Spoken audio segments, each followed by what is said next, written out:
দেশি মসুর, দেখুন তো মসুরের খিচুড়ি আমার অনেক বেশি পছন্দ। আজকে আপনাদের সাথে সেটাই শেয়ার করব।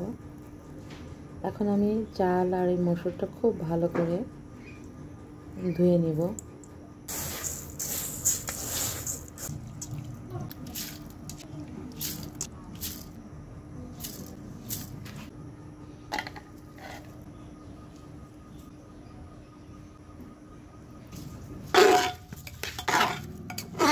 এখানে আমি হলুদের গুঁড়ো দিব না।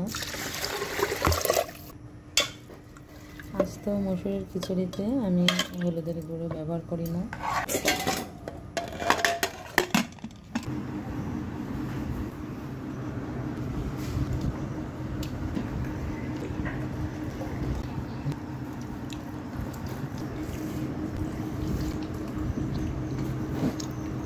অনেক মজা। এটাকে আমি এখন ঝাল পেঁয়াজ দিয়ে মাখিয়ে খাবো।